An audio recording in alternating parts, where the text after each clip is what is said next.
Welcome back to our channel. ఈరోజు ఎమ్మి carrot halwa ఎలా చేయాలో చూసేద్దాం. ఫస్ట్ పీల్ తీసుకుని క్యారెట్స్ పక్కన పెట్టేసుకున్నాను.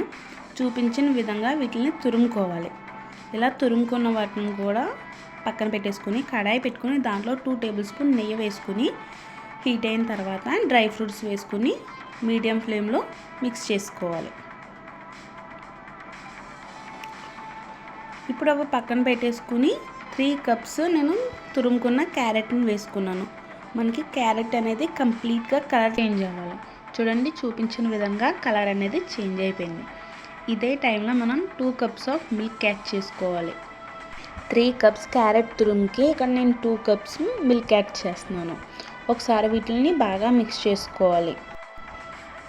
ఇప్పుడు లో ఫ్లేమ్లో పెట్టుకుని 5 మినిట్స్ మూత పెట్టేసి ఉంచేద్దాం. ఆఫ్టర్ 5 మినిట్స్ చూడండి, పాలు అనేది కంప్లీట్గా అబ్జర్వ్ చేసుకున్నది. ఒకసారి దీన్ని అడుగంటకుండా మిక్స్ చేసుకోవాలి. ఇప్పుడు 3 కప్స్ క్యారెట్ తురుముకి 2 కప్స్ పాలు, 2 కప్స్ షుగర్ వేసుకొని మిక్స్ చేసుకోవాలి. షుగర్ వేసిన తర్వాత పాకం చూడండి ఎలా వస్తుందో. ఈ టైంలో లాలుక్కాయలు నేను ఇక్కడ 3 నుంచి 4 లాలుక్కాయలు వేసుకున్నాను. ఒకసారి మిక్స్ చేసేసుకుందాం. చూపించిన విధంగా మిక్స్ చేసుకుని ఒక 5 మినిట్స్ హై ఫ్లేమ్లో పెట్టుకుని ఉంచేద్దాం. చూడండి, కంప్లీట్గా పాకం అనేది సెపరేట్ అయిపోతుంది కదా. ఇప్పుడు మళ్ళీ ఒకసారి మిక్స్ చేసేసుకొని డ్రై ఫ్రూట్స్ యాడ్ చేసుకొని మిక్స్ చేసేసుకోవాలి. ఇప్పుడు 2 మినిట్స్ మూత పెట్టేసుకొని కంప్లీట్గా లో ఫ్లేమ్లో పెట్టుకోవాలి.